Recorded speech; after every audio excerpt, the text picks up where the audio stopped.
नमस्कार मित्रों। हाल ही में कुछ घटनाओं को देखकर ये प्रश्न मन में उठ रहा है कि उच्च पदों पर आसीन होने वाले व्यक्तियों की बौद्धिकता तो परीक्षाओं के माध्यम से परखी जाती है, पर क्या उनकी मानसिकता भी नहीं परखी जानी चाहिए? क्या उनकी राष्ट्रनिष्ठा भी नहीं परखी जानी चाहिए? क्या ऐसे व्यक्तियों को उच्च पदों पर आसीन होना चाहिए जो विश्व के प्राचीनतम सांस्कृतिक खंड भारत की संस्कृति से घृणा करते हों और इसे बदल देना चाहते हों?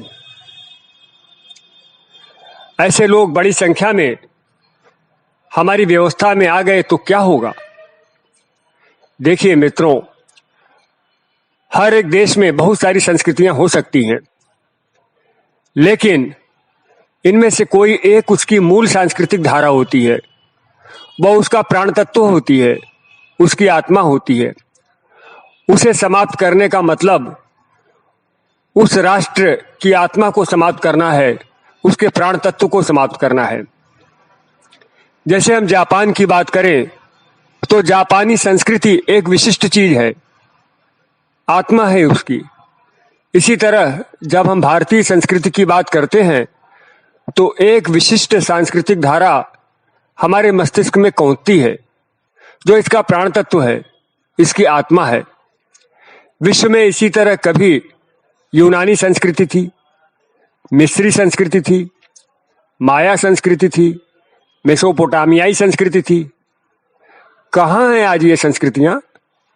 कैसे लुप्त हो गई?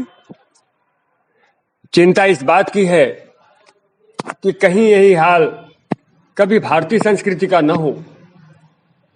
इससे घृणा करने वाले लोग, इसे मिटा देने की मंशा रखने वाले लोग जब बड़ी संख्या में व्यवस्थाओं में पहुंच जाएंगे तो क्या ये आशंका बढ़ नहीं जाएगी? इसलिए इस बात पर विचार करने की आवश्यकता है कि भारत की मूल संस्कृति से घृणा करने वाले लोग क्या व्यवस्थाओं में पहुंचने चाहिए? क्या हमें एक ऐसी प्रणाली नहीं विकसित करनी चाहिए, विशेष करके ऐसी भर्ती प्रणाली नहीं विकसित करनी चाहिए जिससे ऐसी मानसिकता वाले लोग व्यवस्थाओं में न पहुंचने पाएं?